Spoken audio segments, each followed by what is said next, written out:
Baik, selanjutnya mari kita melangkah ke materi kedua mengenai pergaulan remaja yang akan dibawakan oleh Ibu Utami Setiorini. Untuk lebih mengenal pemateri lebih dalam, mari kita saksikan video profil berikut.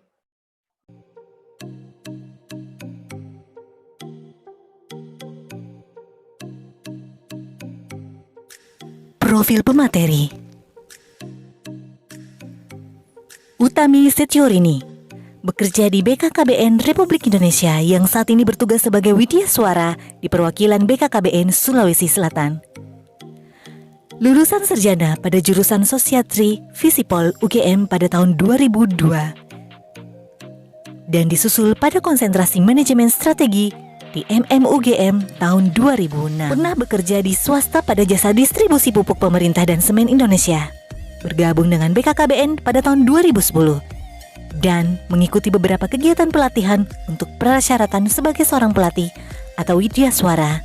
Untuk saat ini sedang menyelesaikan studi beasiswa dari BKKBN pada jurusan komunikasi massa di University of the Philippines. Dengan segudang prestasi, salah satunya mendapatkan predikat presenter terbaik pada ISCFE dan pemenang pada workshop 1001 Bicara bekerja sama dengan Chan Hopkins Center of Communication Program tahun 2021.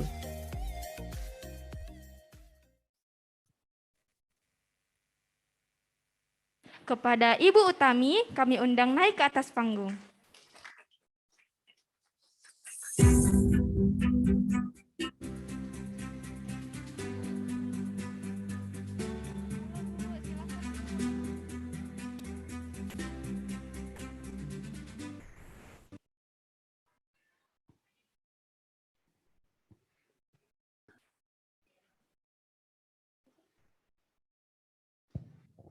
Assalamualaikum Bu. Waalaikumsalam warahmatullahi wabarakatuh. Bagaimana kabarnya hari ini? Baik, alhamdulillah senang sekali ya sampai di SMP 1 Atira. Ya, baik. Alhamdulillah. Baik, para hadirin, tanpa berlama-lama, marilah kita mempersilahkan Ibu Utami Setiorini untuk memaparkan materinya mengenai pergaulan remaja. Dengan hormat, kami persilahkan. Baik, terima kasih dari panggilnya siapa namanya? Naila ya. Naila sebagai moderatornya. Terima kasih banyak ya. Bismillahirrahmanirrahim. Yang terhormat Ibu Kepala Sekolah SMP 1 Atira, kemudian para hadirin tamu yang hadir pada seminar kesehatan remaja, dan tentunya yang saya banggakan adalah adik-adik semua atau terhitung anak-anak saya berarti ya. Tapi saya belum terlalu lama meninggalkan masa abegeh sebenarnya, saya masih abegeh juga. Ya, nah jadi assalamualaikum warahmatullahi wabarakatuh.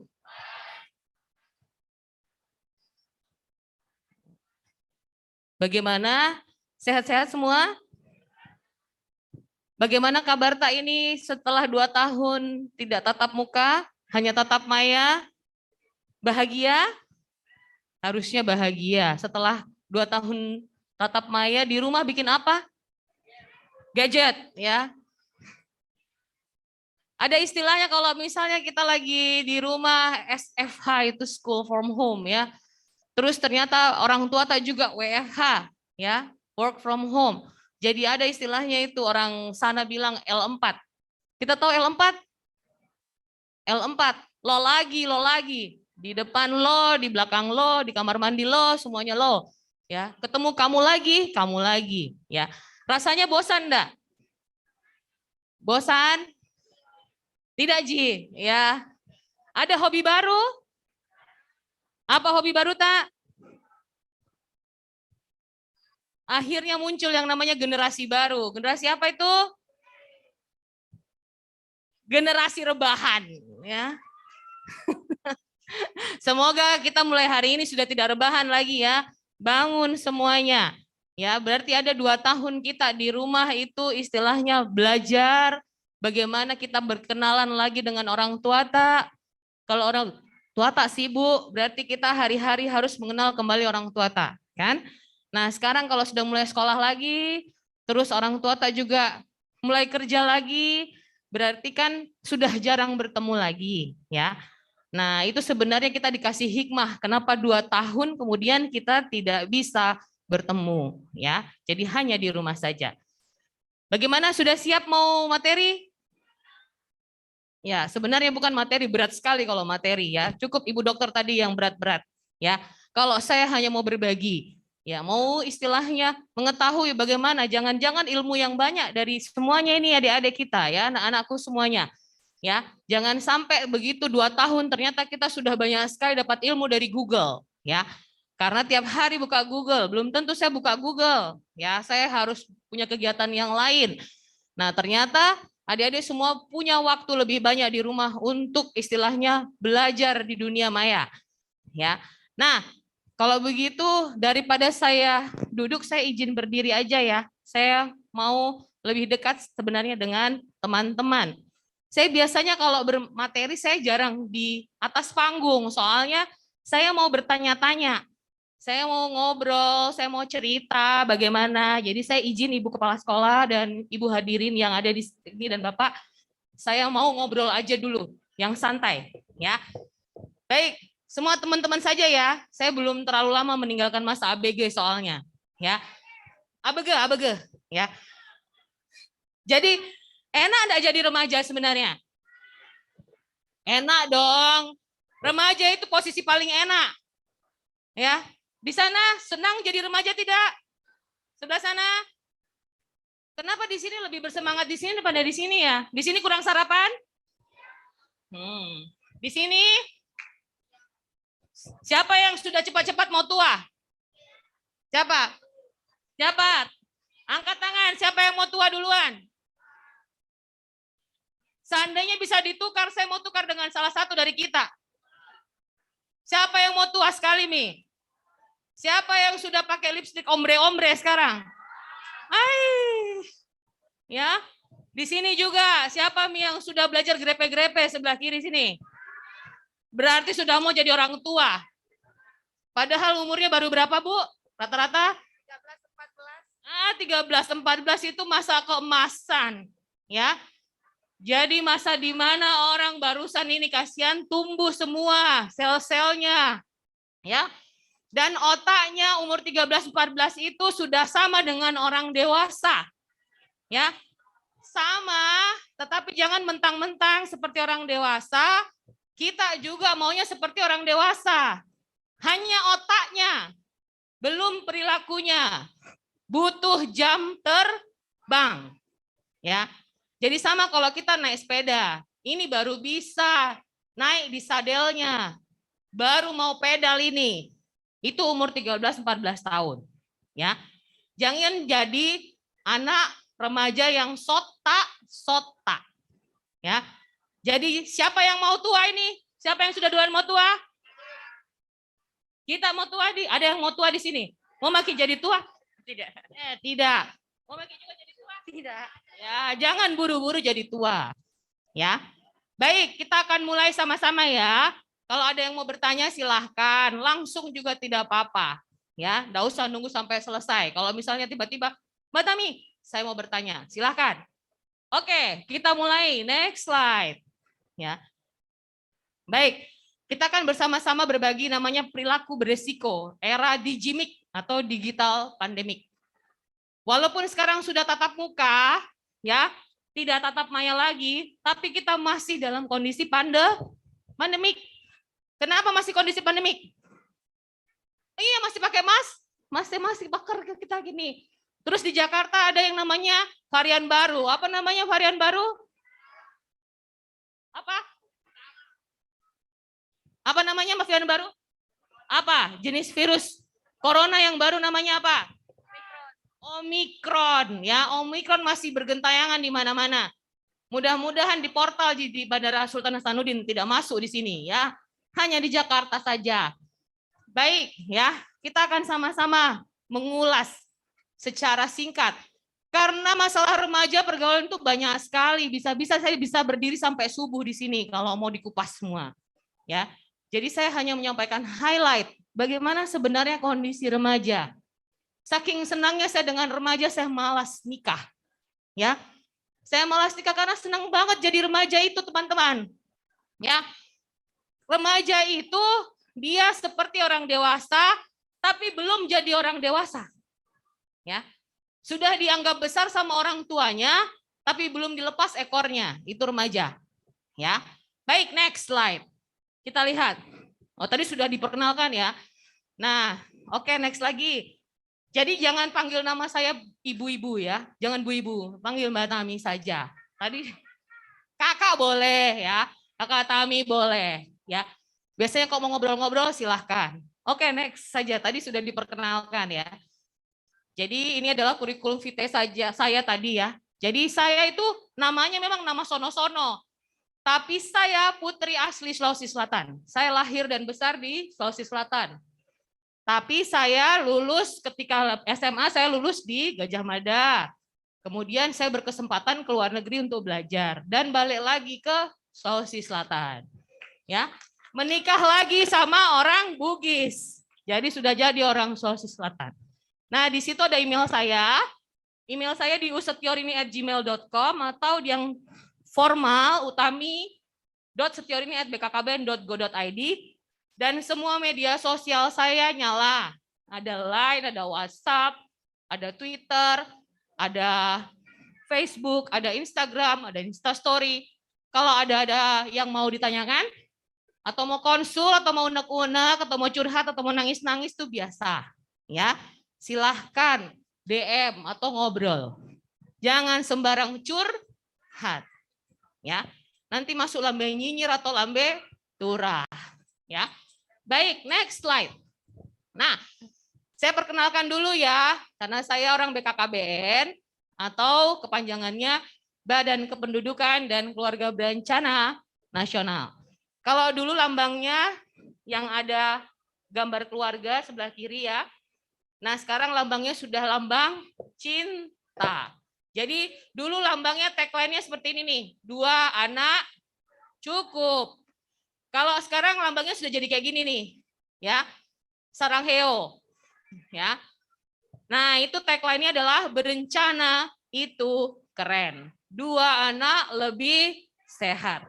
Jadi BKKBN sekarang itu fokus kepada bagaimana sebenarnya merencanakan kehidupan. Nah, dulu programnya namanya KKBPK, sekarang namanya Bangga Kencana. Ya, itu Bangga Kencana adalah singkatan dari pembangunan keluarga, kemudian kependudukan, dan keluarga berencana. Baik, ini sekilas ya teman-teman soal BKKBN. Sekarang kita mulai materi, ya bukan materi sih sebenarnya, untuk kita berbagi. Ya, oke, silahkan next slide. Nah, apa ini kira-kira? Apa kira-kira? Aduh, saya mau tanya dulu sama yang bisa menjelaskan. Di sini ada yang mau volunteer? Ada mau yang sukarelawan mau menjelaskan gambar? Ayo, ayo. Siapa yang mau? Loh, enggak usah pakai tunjuk-tunjuk, jangan ada tunjuk-tunjuk di antara kita. Coba ya. Coba jangan bisi-bisi juga. Yang siapa yang saya Mbak Tami? Panggil Mbak Tami saja atau Kakak Tami saja ya. Siapa yang mau menjelaskan itu gambar apa? Kira-kira. Kita mau padeknya. Jangan kayak begini. Ini yang siapa? Jangan, saya nggak mau maksa juga. Yang ayo coba siapa yang mau? Kira-kira itu gambar apa? Saya mau dengar pendapatnya anak SMP Atira ini. Ya. Ayo, itu gambar apa sih sebenarnya? Ayo, yang mana yang kita mau? Kita mau sukarelawan coba. Gambar apa? Ayo jawab aja. Jawab saja.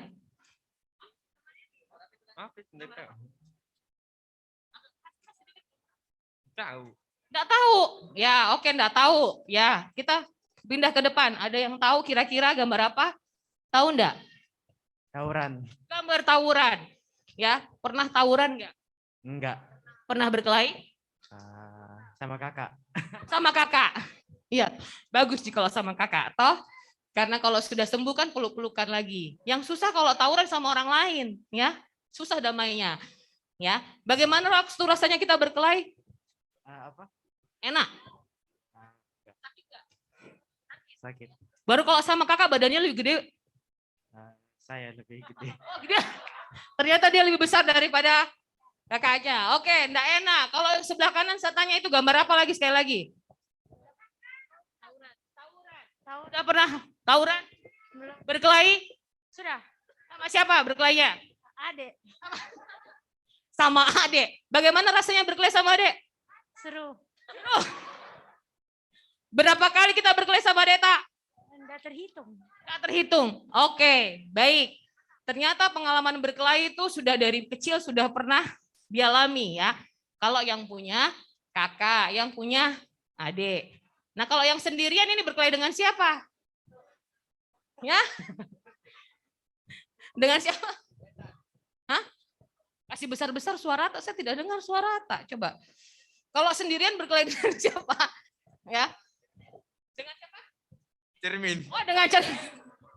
Baik, dengan cermin. Oke, next slide ya. Jadi ini tadi soal bagaimana sebenarnya melihat fenomena tawuran. Ya, tawuran itu di Makassar sering sekali kejadian. Ya, karena orangnya panas-panas katanya. Apa benar panas-panas? Ya. Cepat emosi. Ya. Baik, nah kita masuk dulu pertama. Ada yang tahu remaja itu siapa sebenarnya? Orang, ya orang. Orang yang bagaimana kira-kira? Kayak begini di teman tak? Ya, bisa kita jelaskan dengan bahasa tak misalnya. Kalau pengertiannya remaja itu orang seperti apa? Langsung. Ini karena pengaruh tatap maya. Ini pasti kalau zoom toh foto tak jadi pasang-pasang toh. Coba ya. Siapa yang mau kasih tahu Kak? Ini di sini. Kita coba. Itu orang seperti apa? Yang belasan tahun. Belasan tahun. Dia seperti apa? Kayak saya. Ya, coba dulu berdiri Ki. Siapa nama tak? Falevi. Falevi. Valevi. Oke, Valevi sukanya kalau remaja ngapain? Berteman. Berteman, ya. Berteman sama Teman-teman sekolah. nonton sekolah. Berarti ada geng tak di sekolah? Enggak, berteman semua. Wah, berteman semua. Baik, tepuk tangan buat Valevi. Wah, mantap ya. Jangan-jangan kita ketua OSIS-nya. Ya. Nah, baik. Nah, kalau di sebelah sana, karena saya sudah sebelah sini, saya harus merata sebelah sana. Saya mau tanya sebelah sana, kira-kira remaja itu orang kayak gimana? Ini kayaknya ada forum di sini, Bu. Bagus jadi ya. Ini kayaknya in the gang di sini, in the gang ya. Saya langsung kembali pengen jadi anak SMP di sini ya. Nah, oke. Siapa yang bisa jelaskan sebenarnya remaja itu siapa? Ya. Kayak di sini anak bureng-bureng. Ya, di sini. Oke. Ya, silahkan. Remaja itu siapa namanya? Namaku Farid. Siapa? Farid. Farid. Oke, Farid. Siapa itu remaja? Manusia yang sedang dalam masa pertumbuhan. Mantap. Terima kasih Farid. Ternyata Farid ini diam-diam ternyata gudang pengetahuan ya. Ternyata dia dari pojok sana langsung apa ya remaja itu. Nah, kalau sebelah sini yang heboh sekali ini siapa yang mewakili kelompok heboh? Ya. Aduh, coba dari satu pasti ada pemimpinnya. Pasti Blackpink itu juga ada koordinatornya. Coba sini. Enggak. Terima kasih. Tak mau saja siapa yang bisa jelaskan? Apa? Wih, bahayanya nih kalau tidak ada yang menjawab. Sebelah sana ada perwakilan, sebelah situ ada perwakilan, ya. Coba, remaja itu siapa? Kita mau. Kenapa kalau disuruh bicara ini anak remaja kayak mau dibunuh? Iya, kayak mau ditikam. Ayo, dari sini siapa? Ya, dengan bahasa sederhana. Coba, siapa? Ayo siapa? Ayo, Salsa. Anak-anak yang beranjak dewasa. Anak-anak yang beranjak dewasa. Oke. Ada gengnya di sini kayak namanya kah? Enggak ada, Ji. Oh iya. Kayaknya memang di sini geng heboh, ya. Ibu-ibu arisan. Ya. Oke, ya. Jadi saya jadinya teringat waktu masih remaja juga seperti teman-teman semua dan saya dulu SMP-nya SMP 2 dekat dari sini ya. Jadi kalau dulu itu saya bergaulnya dengan anak SMP Atirah juga, SMP 6, SMP 5 ya. Jadi kita ketemunya di Bulu Saraung dulu. Kan? Ngobrol ya sama dengan Anda semuanya. berteriak-teriak, nonton basket, cowok-cowok cakep, anak-anak SMA, gitu ya. Apalagi anak-anak tirah, kan. Nah, baik. Next slide, remaja itu adalah siapa? Ya. Jadi katanya menurut WHO, ya itu remaja adalah penduduk dalam rentang usia 10 sampai 19 tahun, ya.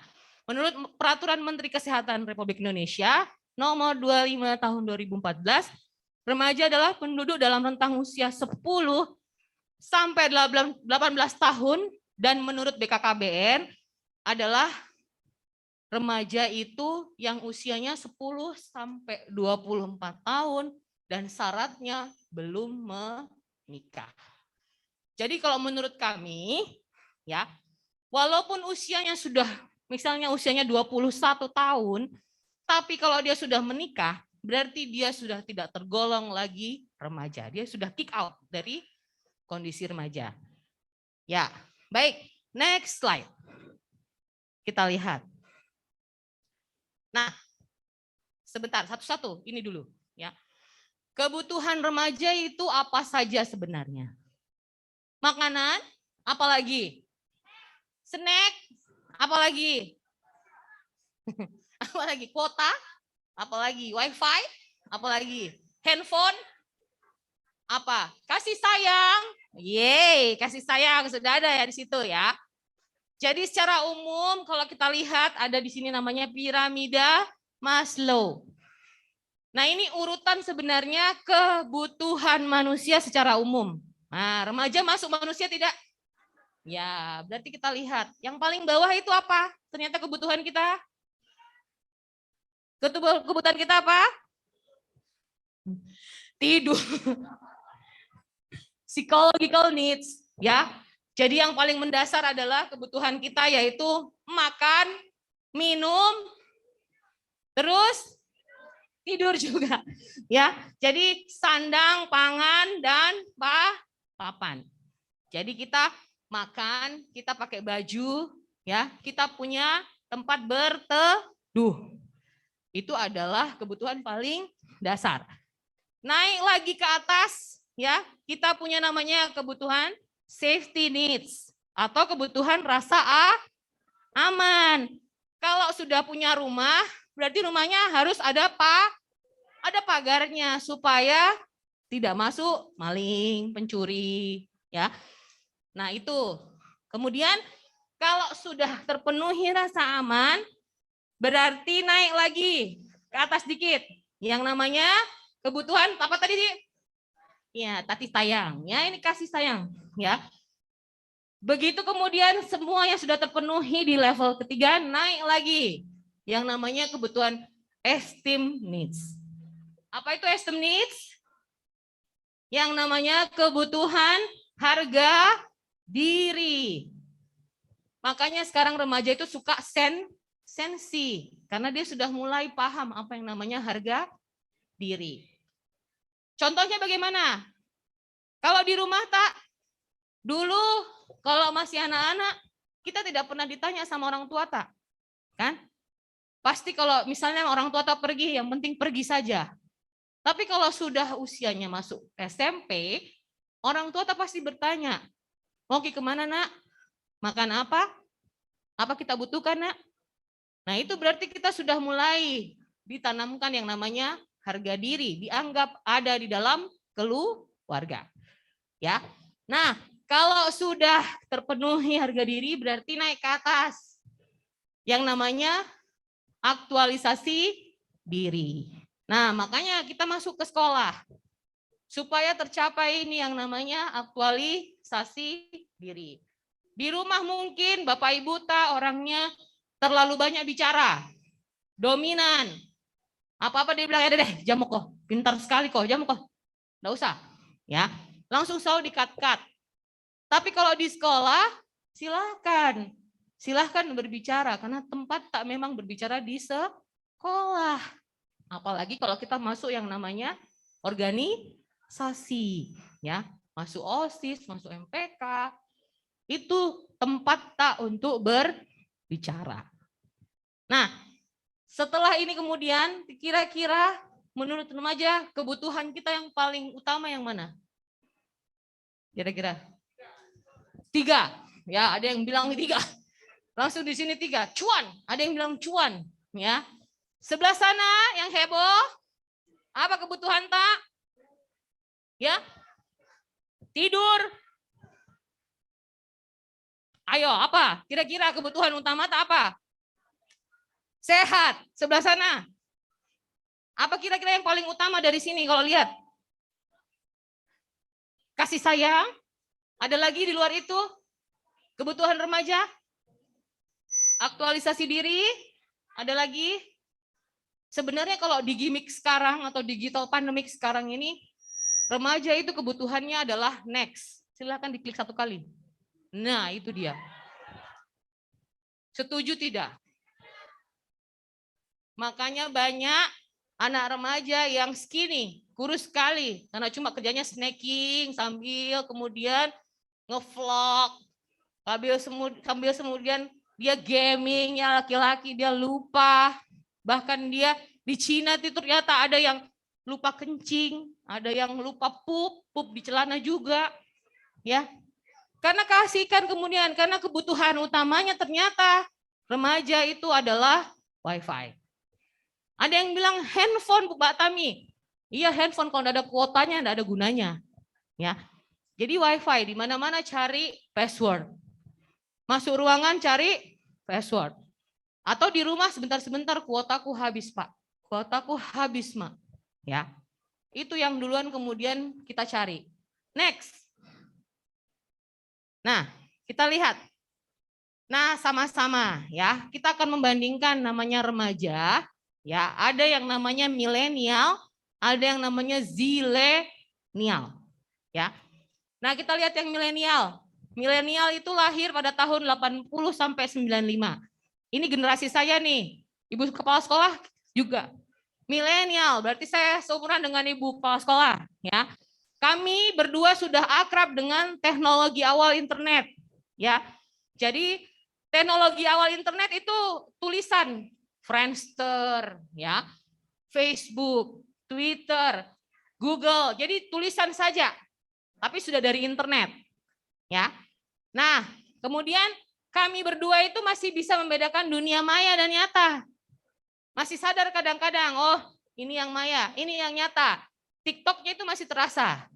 Nah, kita bandingkan dengan yang zilenial. Anda kira-kira semua ada di zilenial. Ya. Nah, zilenial ini lahir awalnya tahun 96 sampai sekarang. Yang kita lahir ini semua. Ya. Nah, ini mereka akrab dengan teknologi internet visual. Kalau dulu saya dengan ibu kepala sekolah itu hanya tulisan, Anda semua itu senangnya kalau ada gambarnya. Anda adalah generasi visual. Makanya kemudian Anda lebih suka ke Instagram dan Insta Story daripada ke Facebook, itu sudah jadul. Ya, kalau buat anak-anak remaja zilenial itu Facebook itu jadul. Ya. Nah, kemudian dunia maya dan nyata menurut Anda itu sama pentingnya. Ya. Jadi makanya sering lupa makan, sering lupa tidur. Karena menurut Anda eksistensi Anda di dunia maya juga penting daripada di dunia nyata. Lantas kemudian generasi skeptik dan kompetitif. Jadi ini kontras nih, ya. Anda itu sangat kompetitif, tapi Anda juga skeptik. Tidak sama seperti kami. Kami itu masih suka optimis.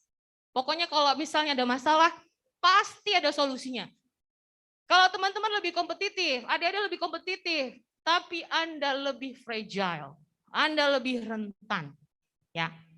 Makanya Anda kalau misalnya drop down, langsung down-nya itu luar biasa.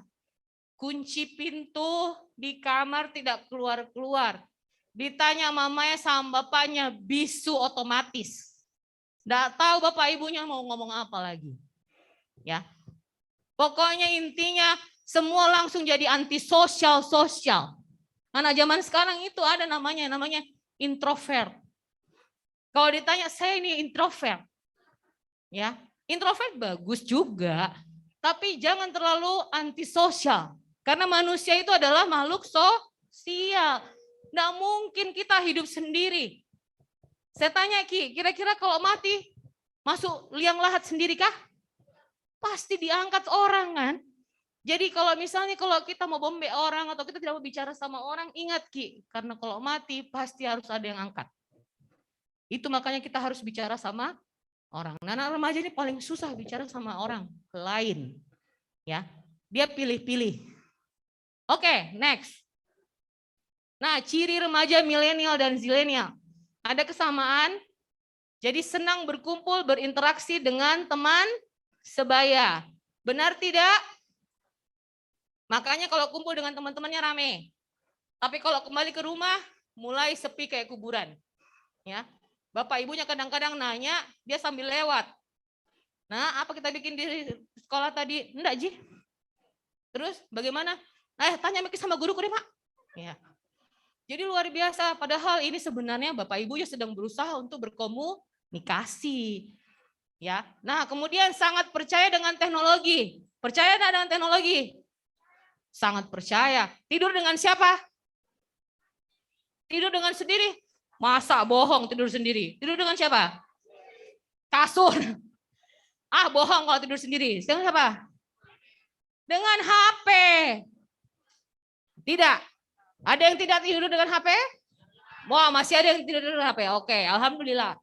Ya. Tapi kebanyakan tidur dengan HP enggak? Apalagi menunggu centang-centang biru ini, ya. Centang biru, kalau sudah ada centang biru ini sudah alarm ini buat ibu kepala sekolah, centang-centang biru nih ya. Nah, baik, kemudian rawan dengan informasi berupa hoax. Ya. Iya enggak? Percaya, gampang percaya enggak? Lebih percaya Ki berita di HP atau berita kalau orang kasih tahu Ki gibah? Yang mana? Masih enggak? Yakin?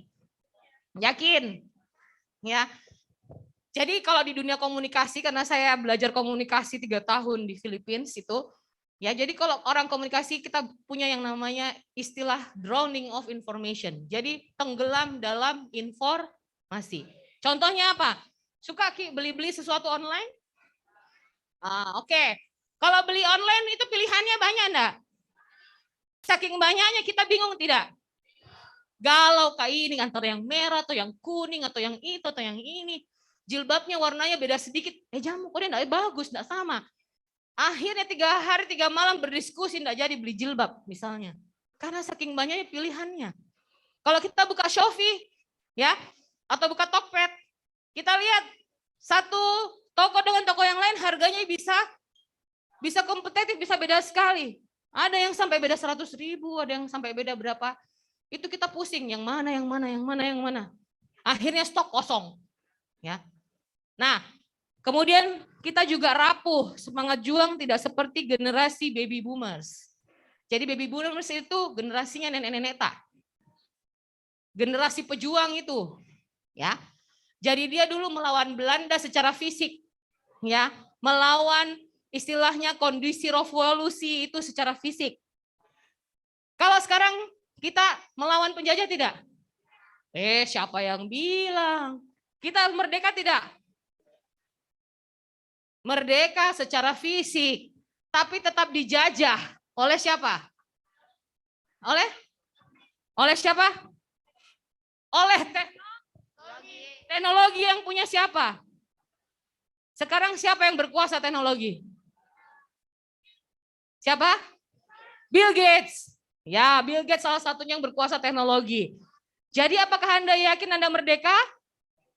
Tidak, selama Anda masih punya yang namanya HP untuk dilihat setiap 5 menit sekali, Anda sudah terjajah. Ya. Jadi Anda itu terjajah dengan teknologi, penjajah bentuk baru. Cuma bedanya itu beda-beda tipis dengan dulu, sama-sama. Kemudian dijajah. Tapi dulu terlihat oleh mata. Kalau sekarang Anda tidak terlihat oleh mata. Ya. Anda tidak tahu Anda sedang dijajah melalui aplikasi yang namanya yang tersedia di handphone. Contohnya kalau Anda main game. Yang laki-laki di sini sedang gaming? Ya? Enggak Ci. Tidak apa-apa jujur, ya. Enggak apa-apa jujur karena memang masanya sudah sampai. Ya. Kalau saya sering bicara sama anak-anak remaja, saya suruh jujur. Ya. Jujur saja, kira-kira main game sehari berapa lama? Apa yang dirasakan kalau habis main game? Kira-kira? Ya, bebas. Apalagi? Fresh. Freshnya kenapa? Stres. Kenapa stres? Kayaknya di sini agak menarik di sebelah sini nih. Ya, kenapa kalau main game stres? Kalah terus. Jangan-jangan di sini main cheat juga. Ya, hati-hati ya. Ya, jadi jangan terlalu istilahnya mendewakan sesuatu itu terlalu tinggi. Ya, karena ada efek apa namanya? Efek adiktif atau efek ketagihan. Ya. Karena apa? Kita lihat nanti sama-sama. Ya, next. Kita mudah depresi karena gaya hidup kita itu instan. Makanya tadi kita bilang stres. Ya. Nah, masuk. Bagaimana sebenarnya? Next lagi. Kita akan mengenal apa yang namanya perilaku beresiko. Karena remaja ini rentan sekali dengan perilaku beresiko. Nah, perilaku beresiko adalah mengacu pada segala sesuatu yang berkaitan dengan perkembangan kepribadian dan adaptasi sosial dari remaja dan bahkan membahayakan nyawa remaja.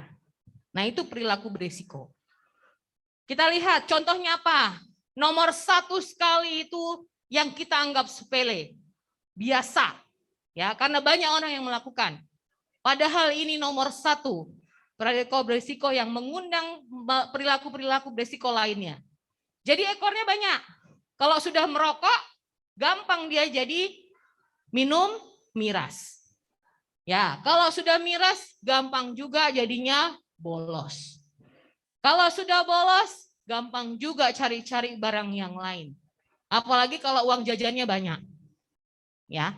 Nah, kemudian kalau sudah tahu narkoba, pergaulan bebas juga, teman-teman kita lihat juga akhirnya kemudian kita mulai yang namanya pacaran yang tidak sehat.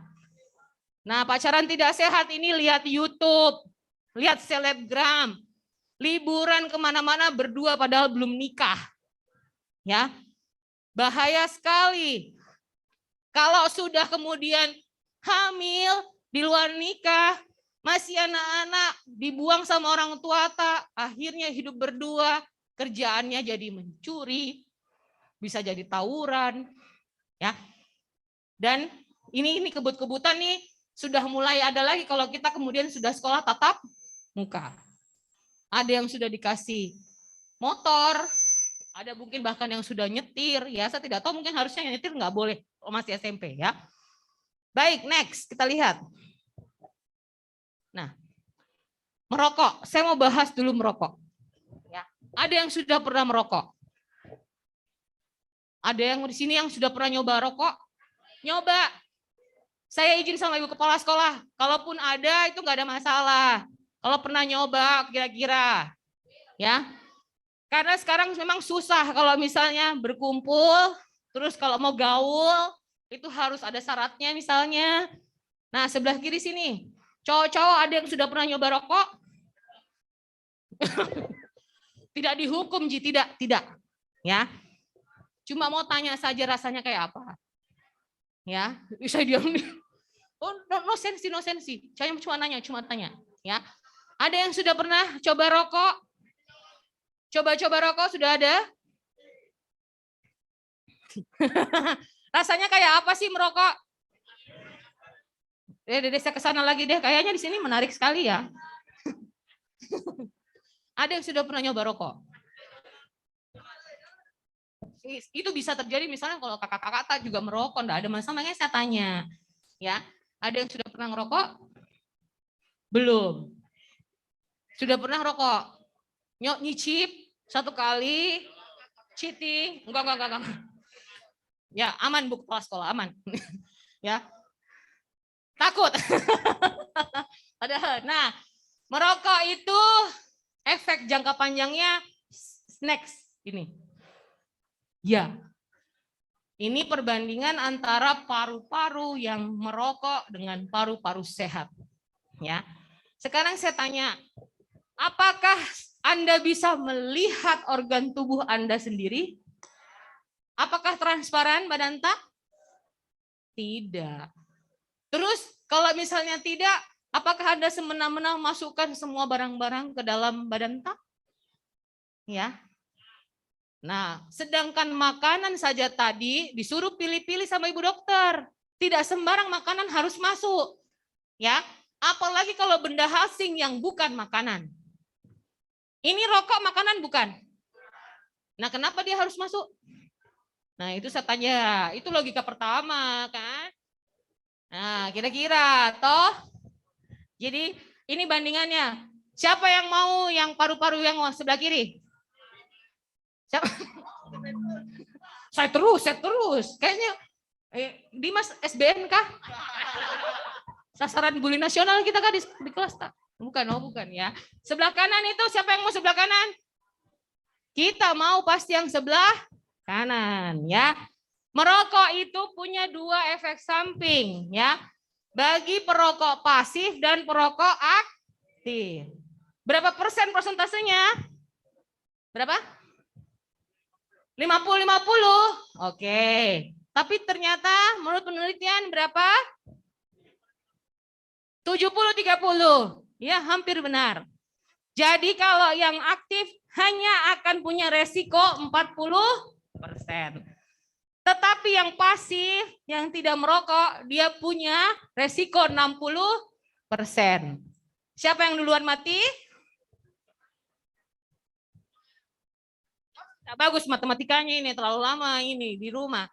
40 dengan 60, 40 yang aktif, 60 yang pasif. Berarti yang mana duluan mati? Dimas terus, kasihan di sana bully nasionalnya Dimas ya. Nah, kira-kira di sini siapa yang duluan kena imbasnya siapa? Yang aktif atau yang pasif? Aktif. Pasif duluan yang kena daripada yang aktif. Aktif itu dia prosesnya panjang. Ya. Dia pakai acara mengkerut dulu, ya, batuk-batuk sedikit, kan, tobat-tobat lombok, besoknya merokok lagi, ya. Itu yang aktif. Tapi yang pasif dia biasanya langsung kena. Ya, karena langsung dihirup. Tidak ada perlawanan, kita hirup. Makanya kalau kita jalan-jalan, cari ke tempat yang tidak ada rokoknya. Kalau orang tua tak di rumah merokok, menghindar dari orang tua tak. Ya, karena rokok itu dia tidak bisa istilahnya disiram pakai air terus hilang. Dia plak, dia langsung nempel. Ya, dia tidak bisa. Jadi bayangkan kalau kita lihat tembok di rumah, ada orang merokok di dalam, pasti lama-lama dia menghitam. Nah, itu bayangkan kalau hitaman itu masuk ke dalam paru-paru yang merah sana. Ya. Itu prosesnya lebih cepat yang paru-paru merah kena daripada paru-paru hitam. Ini paru-paru hitam dia kalau sudah bertahun-tahun. Ya. Akumulasi dia kena kanker. Nanti dia umur 60 tahun baru kena kanker. Tapi kalau yang pasif kasihan, dia langsung sudah ispa. Dalam waktu 3 bulan pertama, 6 bulan pertama. Hati-hati yang tidak batuk-batuk. Jadi tidak batuk-batuk, tidak punya gejala, bukan berarti Anda tidak kena masalah paru-paru. Bisa-bisa langsung kemudian tiba-tiba kena. Ini bahayanya rokok. Ini baru rokok konvensional. Ya. Atau rokok yang tembakau isinya. Oke, next kita lihat berikutnya. Nah, ini berbahayanya kenapa? Karena telah membuktikan penelitian itu bahaya rokok itu adalah menyebabkan penyakit asma, infeksi paru-paru, kanker mulut, kanker tenggorokan, kanker paru-paru, serangan jantung, stroke, demensia, disfungsi ereksi atau impoten dan sebagainya. Kalau Anda dikasih lihat begini, Anda pasti tidak percaya, Jia, memang itu kan begitu, ya. Tapi kenyataannya, kalau remaja yang merokok, berarti tadi seperti yang Ibu Dokter bilang, Anda sudah deposit hal-hal yang buruk mulai dari remaja. Padahal remaja itu badannya bersih, clear, ya. Jadi sel pertumbuhannya yang paling pesat, istilahnya mantapnya di umur 14 tahun, tapi jangan dicampuri dengan zat-zat dulu. Kalau Anda sudah merokok, berarti Anda sudah mulai menabung hal yang buruk. Ya. Baik, next slide. Kita lihat. Merokok vape. Nah, kadang-kadang kita ini lihat ya vape ini. Ya di sini. Ada yang mengira ini bukan rokok karena rasanya buah-buahan. Ya, ada yang sudah pernah coba. Dimas lagi yang sudah pernah. Dimas sudah pernah nyoba vape?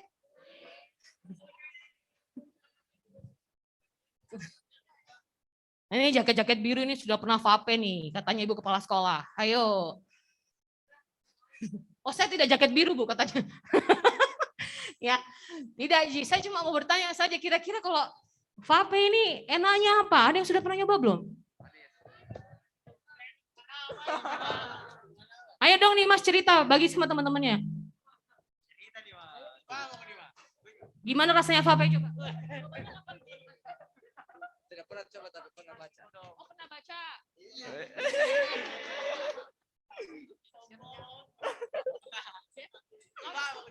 Oke, coba bagaimana kira-kira rasanya vape? Manis kayaknya. Manis kayaknya. Kenapa bisa manis? Ada rasanya. Ada rasanya. Rasa apa sih? Banyak lah. Banyak loh. Yang pernah dibaca rasa apa? Pisang. Bisa pisang. Ada rasa buah-buahan berarti. Oh, oke. Terus asapnya udah pernah nyium? Pernah. Enak.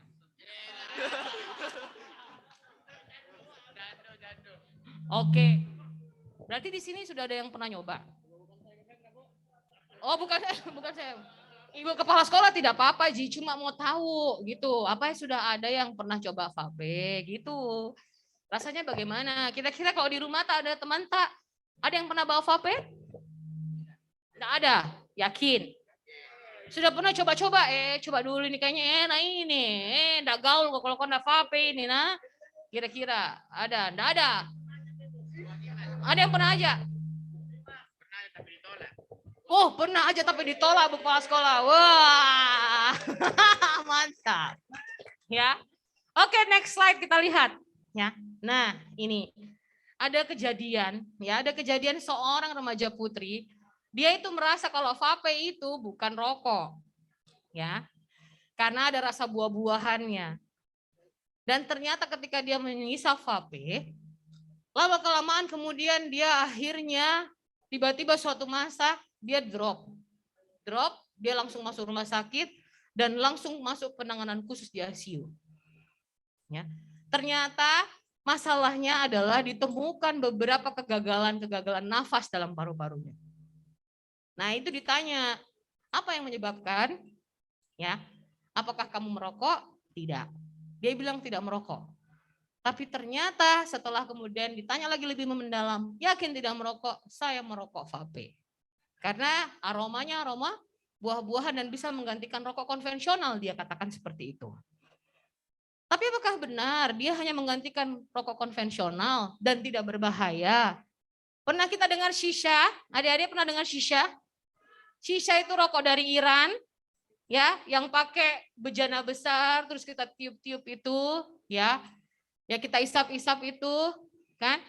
Nah, vape itu seperti itulah kerjanya. Tetapi ternyata dia lebih berbahaya daripada rokok konvensional. Next slide, kita lihat. Ya. Berarti, nah, coba kita cek. Kenapa rokok elektrik itu berbahaya? Karena dia ada nikotinnya. Nah, nikotin ini sangat adiktif.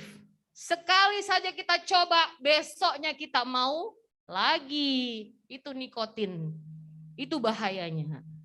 Dan segala sesuatu yang berlebihan pasti efeknya juga masif atau efeknya juga berbahaya. Satu kali kita rasa tidak ada masalah, dia cuma lewat. Tapi kalau sudah kena nikotin, Anda pasti sudah yakin adiksi atau ketagihan. Ya, karena apa? Zat itu langsung mempengaruhi otak tak. Dia akan terus mengajak Anda berpikir untuk mencoba lagi, untuk kemudian menghisap lagi besoknya, dan kemudian akhirnya membahayakan sekali buat Anda. Ya, jangankan untuk Anda, orang dewasa saja bahaya. Karena orang dewasa sotak, paru-parunya sudah agak rusak, dia lagi minum lagi, dia lagi isap-isap lagi vape. Ya. Nah, beberapa zat kimia ditemukan dalam uap rokok elektrik dan ini dikaitkan dengan peningkatan resiko kanker. Ingat teman-teman semua, ya, manusia itu di dalam tubuhnya sudah ada yang namanya zat kanker. Jadi kita semua ini punya kanker, tapi kadarnya itu berbeda-beda. Ya, jadi awalnya, oke, ya, siap. Jadi awalnya memang cuma sedikit, tapi lama-lama kalau kemudian makanannya enggak cocok, gaya hidupnya enggak bagus, itu akhirnya dia akan kemudian menumpuk yang namanya zat kanker. Baik, risiko ledakan dan luka bakar akibat baterai rokok elektrik juga akan terjadi ya pada saat kemudian charging atau mengisi ulang. Oke, next slide. Kita lihat miras dan narkoba. Nah, ini nih ya. Miras dan narkoba kalau sudah kayak begini, kemudian hasilnya nah, ya. Kalau sudah terkait-kait dengan miras, gampang sekali kena narkoba. Kalau sudah kena narkoba, itu nanti gampang sekali kena pasal-pasal dalam dunia hukum. Ya. Sebenarnya imbas yang paling fatal dari miras dan narkoba ini adalah kematian. Tapi kematian yang tidak wajar. Orang semua mau mati yang bagus, yang namanya husnul khotimah. Tapi kalau Anda sudah kena miras dan narkoba ini susah. Ya. Karena kemudian akhirnya terbelenggu. Oke, next slide. Kita lihat. Nah, jangan berpikir untuk mencoba, karena jika berpikir hanya untuk mencoba dan yakin kalau gampang berhenti, ini susah. Ya, karena coba-coba itu awal dari masalah ketagihan. Ingat, umur 13-14 tahun tadi sudah sampaikan, otak itu sama dengan orang dewasa, tapi kita belum punya cukup jam terbang. Jadi masih istilahnya belajar untuk menjadi sama dengan orang tua. Jadi jangan coba-coba kayak orang tua. Ya. Oke, next slide. Nah, kita lihat ini, pacaran tidak sehat akhirnya bisa menimbulkan seks pranikah. Awalnya cuma pegang-pegang. Begini gandengan saja. Ya, tapi kemudian next. Next lagi, kita lihat, akhirnya jadi grepe-grepe. Ya. Sekarang saya tanya Ki, apa pernah di rumah tak dikasih tahu sama orang tua tak yang mana tidak boleh disentuh sama orang lain? Pernah? Yakin? Sebelah sana, kalau laki-laki yang mana yang nggak boleh disentuh? Yang mana nggak boleh disentuh? Ya, kalau yang perempuan yang mana yang nggak boleh disentuh? Ya, ini masalah kesehatan reproduksi ya. Jadi ada benda-benda atau organ tubuh itu yang terlarang untuk disentuh orang lain kecuali oleh orang tua tak. Tapi di masa tertentu untuk anak perempuan sudah tidak boleh lagi disentuh sama bapaknya. Ya. Jadi ingat, semua istilahnya yang ditutup sampai di dalam itu tidak bisa disentuh. Ingat, itu rambunya. Jangankan orang lain, bapak tak saja yang perempuan, apalagi yang perempuan ini saya harus ke sini. Ya. Ingat, yang perempuan. Jangankan bapak tak. Ya, jangankan orang lain, bapak atas saja tidak boleh. Di tempat yang di double-double tutupnya. Mana itu? Area dada dan kemaluan. Ya. Nah, kalau laki-laki yang mana nggak boleh sentuh? Yang mana? Anu mana? Yang mana? Coba depan? Tidak. Laki-laki depan dan belakang. Ingat, kejahatan seksual itu sekarang juga termasuk pedofilia. Ya. Jadi kejahatan seksual itu bukan cuma dari depan, tapi dari belakang. Dan kalau Anda sudah kena yang dari belakang, Anda rawan depresi.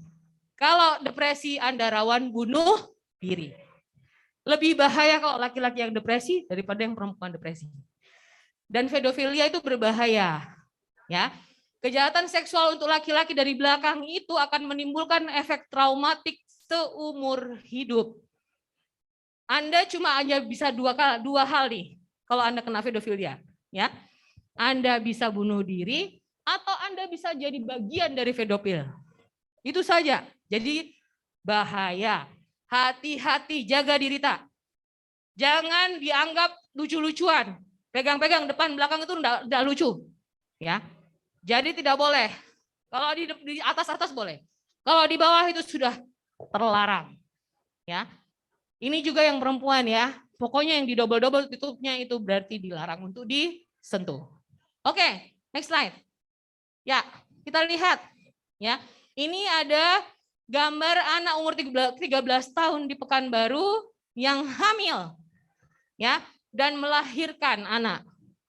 Jadi kalau misalnya seks pranikah karena umur 14 tahun tadi sama pikirannya dengan orang dewasa, tapi karena belum ada jam terbangnya, sembarang bikin bablas.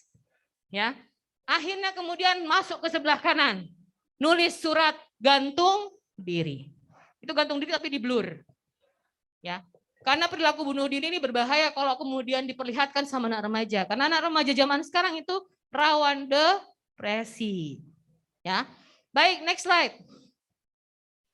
Bergaullah sehat, ya. Pacaran dilakukan secara sehat. Sebenarnya pacaran itu nggak boleh. Tapi saling mengenal itu diperbolehkan. Tetapi kalau menimbulkan dampak yang negatif itu sebaiknya dihindari. Ya. Dulu saya waktu SMP juga sudah dapat surat cinta. Ya. Tapi karena mengganggu rankingku, saya ranking 1, tiba-tiba saya bati-batin yang kirim, akhirnya rankingku jadi ranking 10. Terpaksa diputuskan, ya, karena mengganggu. Ya, jadi derita Anda itu juga derita saya dulu. Ya. Jadi saya sudah mengalami apa yang Anda rasakan. Kalau masih remaja seperti ini semua cintanya bentuknya monyet. Ya. Tidak berbentuk, ya. Visinya belum ada. Baik, next slide. Mengapa remaja berperilaku berisiko? Ya, karena perkembangan dunia sekarang pesat. Dan kemudian fungsi otaknya itu sudah optimal di usia 14 tahun. Tapi Anda belum punya fungsi eksekutif untuk menakar resiko jangka panjang. Yang Anda pikirkan Anda suka untuk besok. Tapi tidak untuk 5 tahun ke depan, tidak untuk 10 tahun ke depan. Nah, pengaruh sebaya ini sangat besar. Jadi kalau teman-teman tak iya, kita juga mau seperti itu. Namanya ikutan. Dianggap keren, dianggap beda, anti mainstream, dan juga jadi bagian kelompok dan ingin diakui sebagai seseorang. Oke, next slide. Kita lihat. Ya. Nah, kita masuk ke penutup ya. Slide-nya berikutnya. Pendekatan dan implementasi, oke, kita sedikit bahas. Ini ada namanya teori sistem ekologi ya dari Brown van Banner. Jadi lingkungan mikro seperti teman sebaya itu paling berpengaruh buat Anda. Jadi Anda kalau mau bicara senangnya sama teman sebaya. Kalau ada apa-apa tidak bilang sama gurunya, tapi ngomong sama teman tak. Ya, curhat. Kemudian yang berikutnya. Nah, lagi maka butuh yang namanya peer group atau kelompok untuk berbicara. Ya, karena selalu kemudian berbicara dengan teman sebaya. Makanya kemudian ada yang namanya pendidik sebaya dan ada namanya konselor sebaya. Kalau ada masalah, sampaikan dulu sama teman tak yang jadi pendidik dan konselor sebaya. Kalau sudah tidak bisa, baru kemudian ajukan ke ibu guru. Ya, jadi kalau malu-malu Ki, sampaikan dulu sama teman tak yang ditunjuk sebagai pendidik sebaya atau konselor sebaya. Baik, nah berikutnya ada parenting melalui BKR. Nah, kalau kita di BKKBN ada yang namanya genre atau generasi berencana. Generasi berencana itu slide-nya Tabe. Ya, generasi berencana itu katakan tidak untuk tiga hal ya. Tidak pada nikah dini, tidak pada seks pranikah dan juga pada nafsa. Jadi namanya begini, salam genre. Coba, salam genre. Kalau saya bilang salam genre, salam. Jawabnya salam. Salam genre. Ya. Nah itu, ini adalah salam genre. Next. Nah kita lihat. Teman-teman sekalian, saya mau kecilkan lagi kenapa kemudian akhirnya perilaku beresiko ini berbahaya dan bagaimana kemudian cara tipsnya supaya Anda tidak masuk ke perilaku beresiko. Yang pertama adalah kalau kita punya minat, punya kebanggaan, maka kemudian itu yang kita olah. Jangan bandingkan sama teman tak. Kalau teman tak bisa menyanyi dan kita tidak bisa menyanyi, jangan kita coba-coba juga jadi penyanyi. Siapa tahu kita pintar jadi pemain basket misalnya, ya. Kita pintar kemudian istilahnya menulis. Ada orang yang keahliannya menulis, dari SMP suka nulis, ya. Nah, kemudian yang kedua, jadi bagian di rumah dengan bertanggung jawab sejak dini tentang kondisi di rumah dari hal yang paling kecil.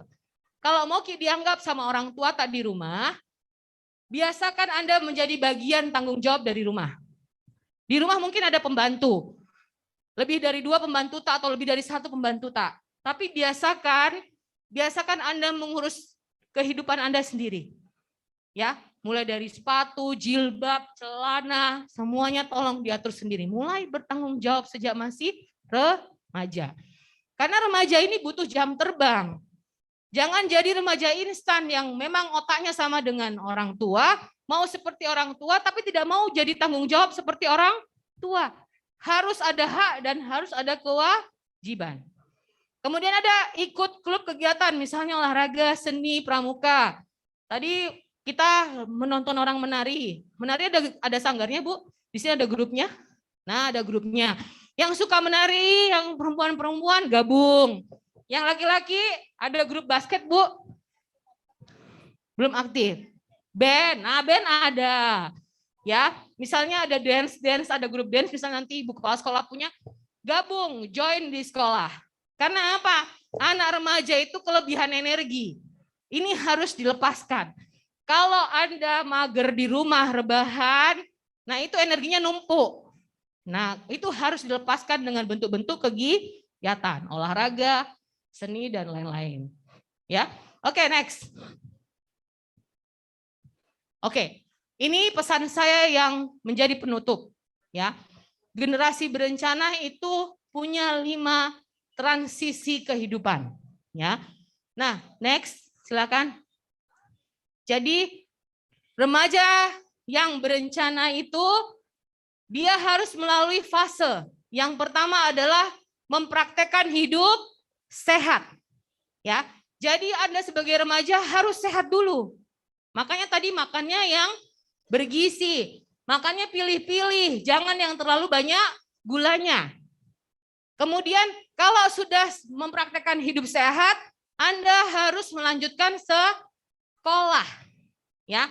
Kalau sudah melanjutkan sekolah, Anda kemudian lulus, Anda mencari pekerjaan. Kalau sudah cari pekerjaan, berarti Anda jadi anggota masyarakat. Kalau sudah jadi anggota masyarakat, baru Anda bisa memulai kehidupan seperti orang tua tak. Atau berpikir untuk menikah. Jadi perjalanan tak itu masih panjang adik-adik semuanya. Ya, jangan jadikan Anda cepat-cepat jadi orang tua dari usia SMP. Ya. Jadi kalau berkenalan dengan lawan jenis silahkan. Tapi kalau untuk kemudian berpikir, maksudnya istilahnya memulai kehidupan seperti orang tua tak, tolong itu dipikirkan lagi. Tidak terlalu enak jadi orang tua di usia yang sangat muda. Rawan perceraian, rawan percekcokan, ya. Dan anak-anak tak kalau lahir dari kita yang masih remaja ini, itu kemungkinan tidak sehatnya itu besar. Ya, baik. Sepertinya ini adalah slide yang terakhir, ya. Jadi kalau mau berbicara panjang soal bagaimana kemudian akhirnya remaja banyak sekali, dan saya pesan adik-adik kalau ada masalah tolong disampaikan, ya, tolong ngomong dan curhat, ya. Dan saya siap istilahnya kalau teman-teman mau istilahnya konsultasi atau nanya-nanya soal bagaimana sebenarnya remaja. Ya, apa namanya apa? IG. Nama saya enggak ada yang nama alay. Jadi nama IG-nya juga Setiorini Utami. Cari saja.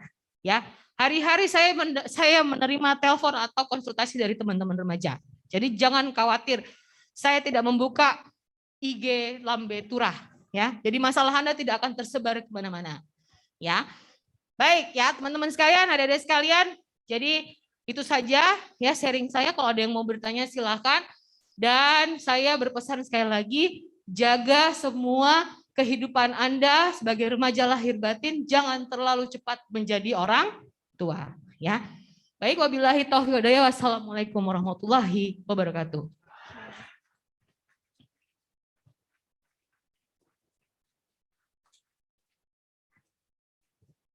Itulah tadi pemaparan materi yang sangat luar biasa oleh Ibu Utami.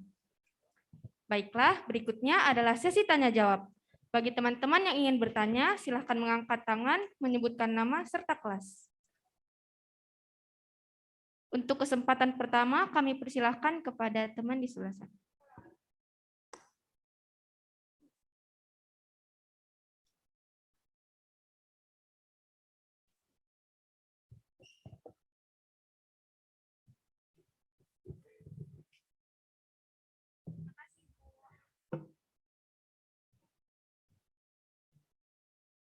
Assalamualaikum warahmatullahi wabarakatuh. Ya, waalaikumsalam warahmatullahi wabarakatuh. Ya. Perkenalkan, saya Anda Dautofa Madi sebagai Ketua PIKR.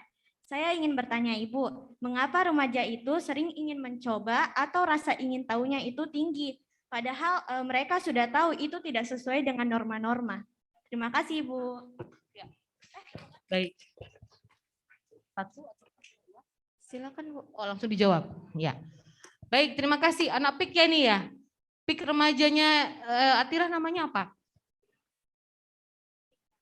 PIK apa? Masih PIKR Ibu, belum. Masih belum. Oh, belum ada brandingnya, belum ada namanya apa. Nanti bikin nama ya. Ya, oke, baik. Ya. Ada pembinaan baru mau masuk ya, baru mau masuk dibina lagi ya, Bu ya. Ya, terima kasih PIK remaja ya. Oke, kenapa remaja itu ingin tahunya besar sekali padahal sebenarnya itu harusnya memang tidak boleh untuk remaja ya. Dia sudah tahu tapi dia masih tetap ingin tahu ya. Ini tadi hubungannya sudah saya sampaikan ya. Kenapa seperti itu? Karena remaja ini kalau mau dikatakan dia orang yang sudah besar, dia sudah besar. Ya, dia sudah besar. Tetapi walaupun dia sudah besar, dia belum jadi dewasa. Ya, dia masih dalam kondisi transisi atau perpindahan dari anak-anak menuju dewasa. Nah, transisi ini namanya remaja ini. Ya, kenapa dia rasa ingin tahunya itu banyak? Karena apa? Karena pengalamannya belum ada, tetapi otaknya sudah optimal berpikir. Ya, jadi soal otaknya remaja itu semua sudah tersambung. Ibaratnya waktu masih anak-anak itu baru 50% yang tersambung, 75%. Tapi waktu remaja umur 14 tahun dia sudah optimal, tersambung semua. Dia sudah setara dengan orang dewasa, ya. Dan dia sudah mengamati perkembangan orang dewasa di sekitarnya. Nah, karena dia mengamati itu, akhirnya dia ingin tahu. Dan ingin tahunya ini berkembang terus. Karena dia maunya ikut mencoba juga. Dia ingin mengetahui pengalaman itu. Boleh, satu-satu, tetapi dipilah karena masih remaja. Ya, kalau masih remaja, berarti dipilah yang mana kemudian masih sesuai dengan remaja. Boleh nonton drakor? Boleh. Tapi ada adegan-adegan yang tidak boleh ditonton di usia seperti misalnya masih remaja. Karena masih belum 17 tahun misalnya. Karena dalam perkembangan otak sendiri itu ada hormon yang mempengaruhi. Ya. Jadi kalau misalnya itu dipaksakan, Anda yang tidak bisa mengontrol. Ya. Karena kemampuan dari remaja untuk mengendalikan bagaimana cara berpikirnya itu yang masih susah, ya. Itu kira-kira penjelasan yang mudah seperti itu, ya. Baik, terima Ya. kasih Bu. Apakah masih ada yang memberi pertanyaan? Ada yang dari sana. Oh ya, silakan kepada yang di sana.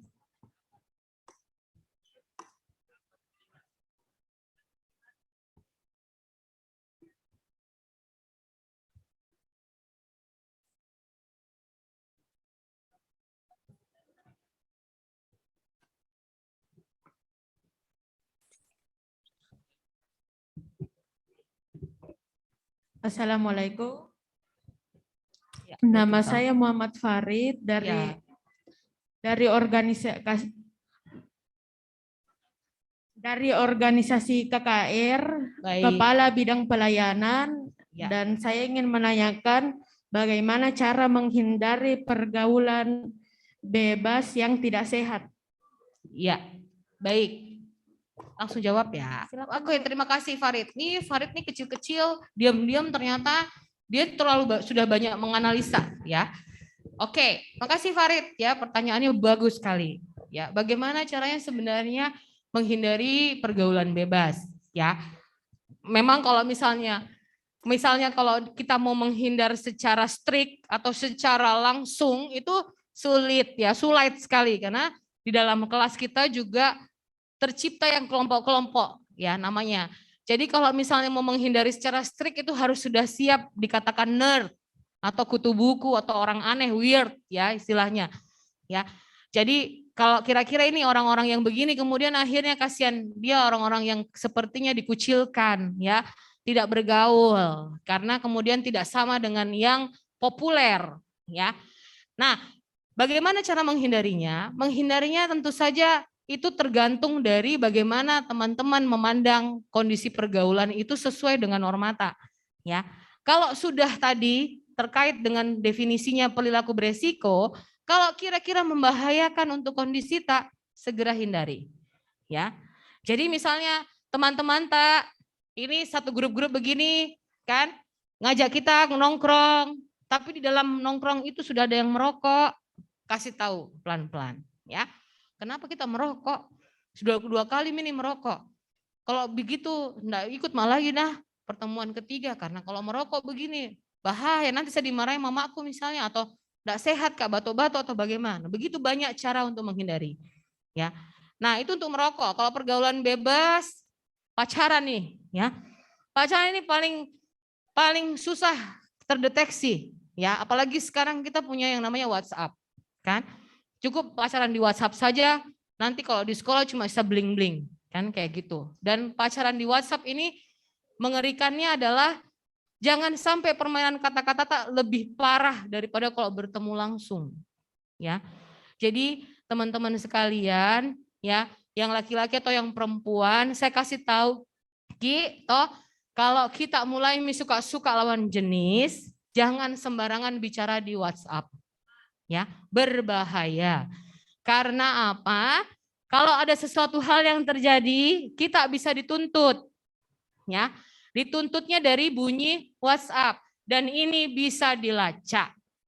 Ya, teman-teman sekalian, ya, sekali lagi karena saya belajar komunikasi, ya, pita digital itu tidak akan pernah terhapus seumur hidup sampai kiamat. Walaupun sudah di del begitu, dia akan tepat terulang terbaca. Ya, ahli teknologi itu bisa melacak lagi. Makanya video-video pribadi, ya, hubungan intimnya artis itu biar sudah bolak-balik di del, dia tetap muncul. Karena pita digital itu sama dengan pita kehidupan, dia akan terus ada. Jadi jangan coba-coba bikin video pribadi. Bahkan kalau sudah jadi suami istri kita juga tidak diperkenankan bikin video pribadi. Ya, karena berbahaya. Karena pita digital itu tidak bisa terhapus dan itu bisa jadi bumerang buat kita. Ya.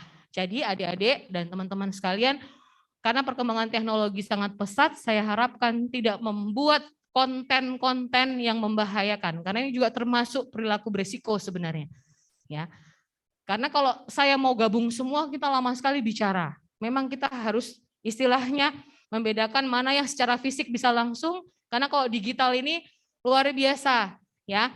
Jadi banyak sekali efeknya, karena Anda semua itu sekarang sudah kena fubbing. Fubbing itu berada di lingkungan bersama-sama orang tua tak di kamar, berempat misalnya, berlima, berenam, tapi semua asik pegang HP. Nah itu fenomena yang namanya fubbing dan ini efek sampingnya banyak sekali. Ya, begitu dulu jawabannya Farid ya. Jadi pelan-pelan dihindari ya. Kalau sudah misalnya kira-kira membahayakan untuk diri tak, harus pergi dari situ. Ya, begitu caranya. Jadi kalau misalnya sudah mulai merokok atau sudah mulai grepe-grepe, cepat pergi dari situ. Ya, itu langsung menghindar. Nah, sebagai remaja harus punya sikap asertif, berani bilang ya, berani bilang tidak untuk hal-hal yang membahayakan. Seperti itu ya. Baik, terima kasih banyak Bu. Alhamdulillah, baru saja kita telah mendapatkan ilmu yang sangat luar biasa yang bisa kita jadikan bekal untuk kita bergaul khususnya di masa remaja ini. Ada kuis 2 orang. Nanti saya mau kasih merchandise dia. Oh, luar biasa. Ternyata ada kuis dari Ibu Utami langsung untuk 2 orang beruntung. Nah, sebelum menutup ya, saya mau punya kuis, saya punya merchandise atau souvenir sederhana ya yang berguna untuk keseharian teman-teman sekalian ya. Karena Anda harus menjaga asupan makanan, harus menjaga asupan minuman. Ya, jadi ada merchandise yang saya akan sampaikan buat 2 orang yang bisa menjawab pertanyaan saya. Ya. Siap, ada yang mau? Oke, ya ada yang mau. Baik. Ada 2 pertanyaan ya. Dan kalau misalnya bisa menjawab, nanti saya akan berikan. Siap? Siap. Baik, ya. Sekarang saya mau tanya. Kira-kira tadi setelah penjelasan ya soal definisi remaja ya. Coba sebutkan definisi remaja sesuai pengertian BKKBN. Remaja itu siapa? Ada yang ingat? Wah, langsung maju ke depan. Maju ke depan. Mantap. Ya. Izin lagi ya. Baik, sini. Satu lagi. Ya, biar sama-sama. Satu lagi. Ya. Coba sebutkan 5 transisi kehidupan remaja. Ada yang bisa menyebutkan 5 transisi kehidupan remaja? Dimulai dari apa dulu? Ada? Siapa? Kira-kira yang mau? 5 transisi kehidupan remaja. Kalau enggak bisa 5, saya turunin 3. Ada yang masih ingat 3? Ada? Oh, pik remaja. Ya, mantap.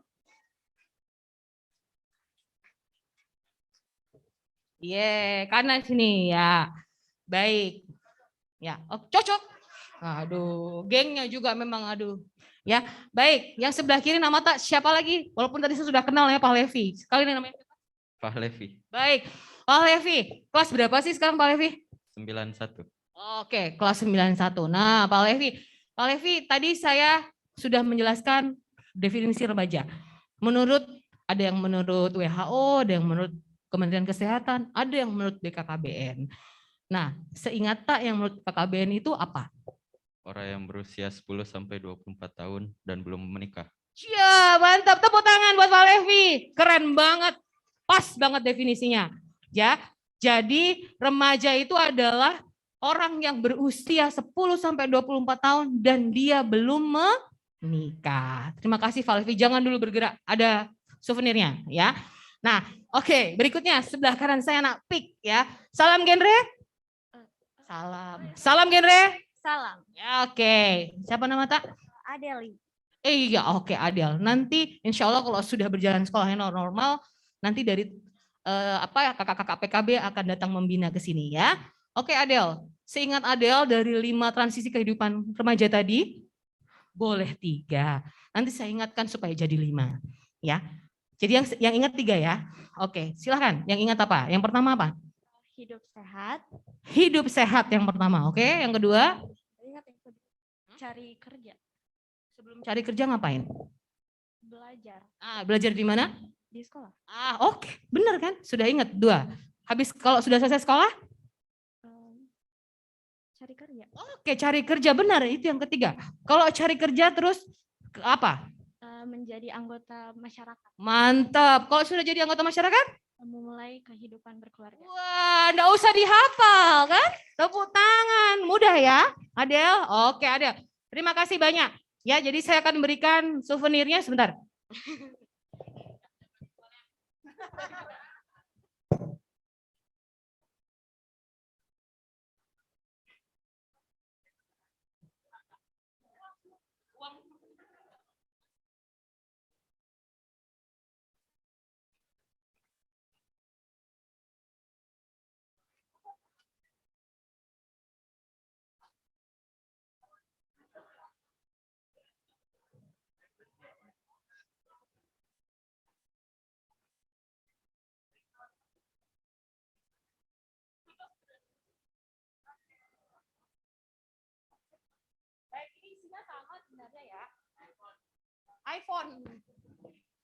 iPhone nanti harus cari sendiri. Oke, baik. Terima kasih Pak Levi. Ya, ini buat menjaga kesehatan Anda ya, supaya jadi remaja yang sehat dan berencana. Oke, makasih Pak Levi ya.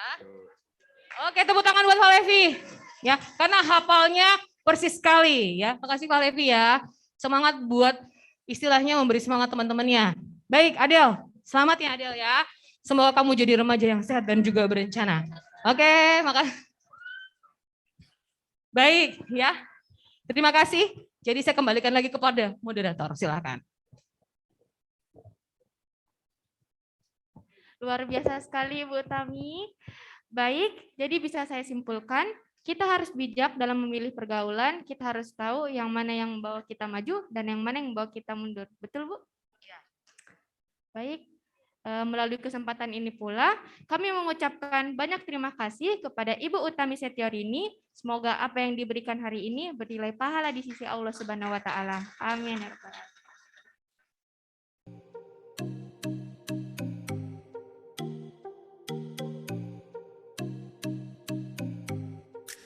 Profil pemateri. Utami Setiorini bekerja di BKKBN Republik Indonesia yang saat ini bertugas sebagai Widya Suara di perwakilan BKKBN Sulawesi Selatan. Lulusan sarjana pada jurusan Sosiatri Visipol UGM pada tahun 2002 dan disusul pada konsentrasi manajemen strategi di MMUGM tahun 2006. Pernah bekerja di swasta pada jasa distribusi pupuk pemerintah dan semen Indonesia. Bergabung dengan BKKBN pada tahun 2010. Dan mengikuti beberapa kegiatan pelatihan untuk persyaratan sebagai seorang pelatih atau Widya Suara.